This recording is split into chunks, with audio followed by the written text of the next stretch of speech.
सत्संग शुरू करने से पहले मैं समझूं था कोई छोटा मोटा शब्द गा देगा, इसने तो वो कर दी, एक और गा दिया तो हमारा काम क्या न पड़े था। फिर पुराने जमाने में जो मणियार होते थे ना, चूड़ी पहनाने वाले, वो एक गठड़ी बांध के एक लठ लेके पीठ पे लाद के गामा में चूड़ी पर आते फिरा करते। तो एक मणियार इस तरह से चूड़ी लिए फेरी लगा रहा था गांव में, वो चूड़ी ले लो चूड़ी ले लो। तो एक इतनी देर में था अनाड़ी आदमी वो आ गया। तो जब वो चुपचाप था, बोलने को नहीं था, उसने सोची कोई बेचने वाला है ये। आजकल तो मॉल खुल गए, दुकान खुल गई, गलियों में कम ही लोग, सब्जी वाले तो मिल जाएंगे और कोई नहीं, या दूध वाला भी मिल जाएगा बेचने वाला, और चीज कोई नहीं। तो उस जमाने में गलियों में आवाज दे दे के बेचते थे। तो बेचारा आवाज दे ली थी, चुपचाप निकलने लग रहा था। इतनी देर में एक आदमी आ गया, वो खेत से आया था, हाथ में उसने लट्ठी ले रखी एक, और उसकी गठड़ी पर पीछे मार के कहने लगा क्या ले रहा है? बोला एक और मार दे, कुछ भी कोई। तो चूड़ियां कांच की होती हैं, बोला आधी तो ही बोली, एक और मार दे, सारी खत्म हो जाएंगे। तो इसने तो वो कर दी मेरे साथ। मैं तो कही थी महा कोई चलो छोटा मोटा शब्द गा देगा, इतना मैं थोड़ा देख लूंगा, संगत आराम से बैठ गई, सत्संग ढूंढने के लिए तैयार है। इसने तो भीड़ में बांट दी, निकलना मुश्किल हो गया। मैंने बीच में इसमें क्या कहूं कि रहने दे भाई, बैठ जा। चलो बहुत अच्छी बात, हंसी से अगर सत्संग शुरू होता है तो आप सुनने के लिए अच्छी तरह तैयार हो गए। गर्मी का मौसम था, वैसे इशार सत्संग के बाद में हम सत्संग की छुट्टी कर दिया करते हैं। जुलाई का सत्संग जो गुरु पूर्णिमा का होता है उसके बीच में नहीं करते। यहाँ बाहर चला जाता हूँ 15-20 दिन के लिए, कनाडा, अमेरिका, इंग्लैंड, वहाँ का भी सत्संग भी हो जाता है और थोड़ा गर्मी का टाइम भी निकल जाता है। अब खाली बैठे भी मन नहीं लगता, क्यों काम हो गया सत्संग का। तो इस टाइम में सत्संग करना बड़ा कठिन है। फिर भी मुझे लगा कि अच्छा मौसम है अभी, तो रेवाड़ी का सत्संग अगर अब निकाल देंगे तो ठीक है, फिर बाद में इनको टाइम देना मुश्किल हो जाएगा।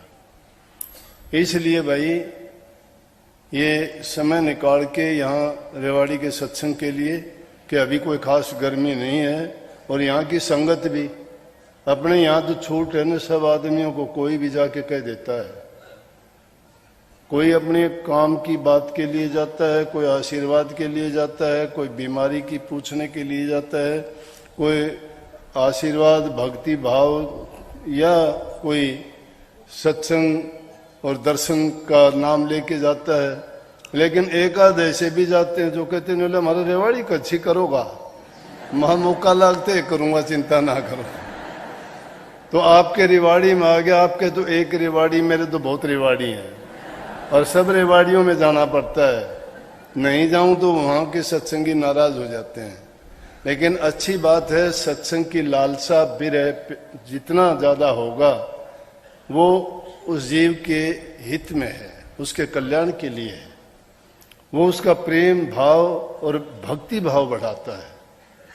क्योंकि जब लगन इंसान को नहीं होती तो समझो कि उसके किसी भी काम में ना बरकत होती, ना उसको शांति मिलती, ना लाभ मिलता।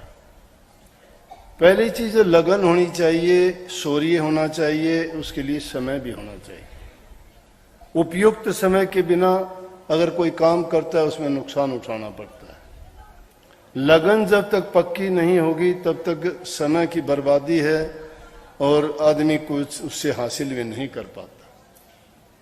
सत्संगियों के दिल में लगन होनी चाहिए।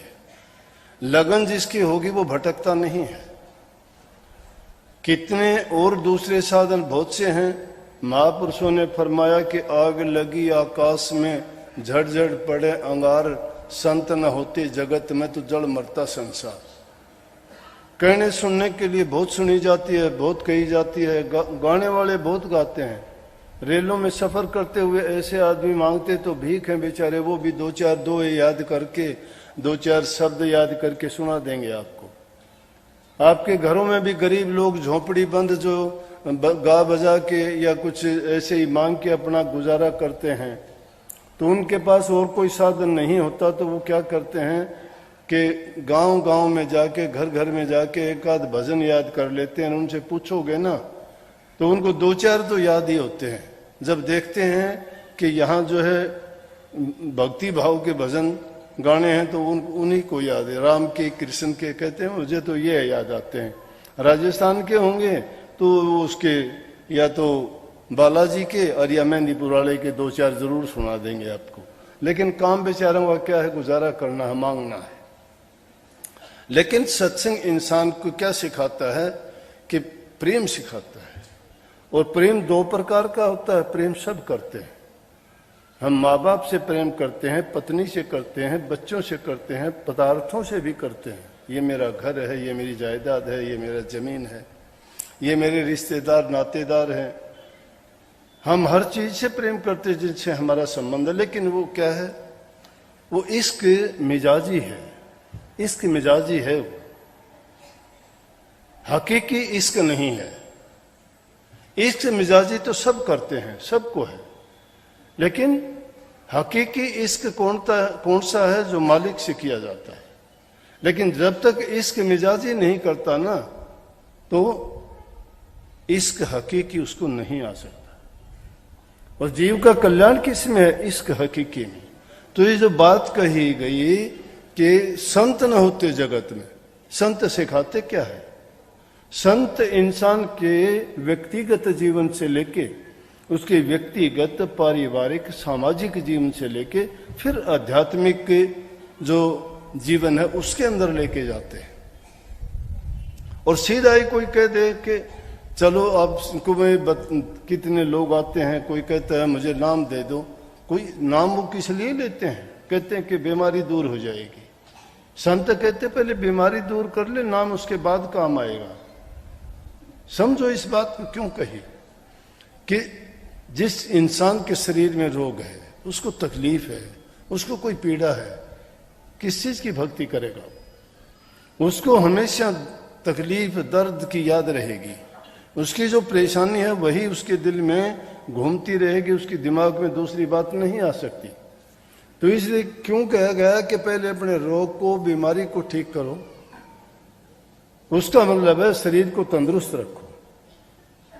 अपने शरीर को जो तंदुरुस्त रखता है और शरीर की जो चिंता करता है, वो हर प्रकार से उसकी रखवाली करता है। और रखवाली का मतलब है सदाचारी होना, चरित्रवान होना, बुरी चीजों से बच जाना। अब बुराई एक नहीं है, अनेकों बुराइयां हैं। कलयुग का जो टाइम है, ये संतों का समय है।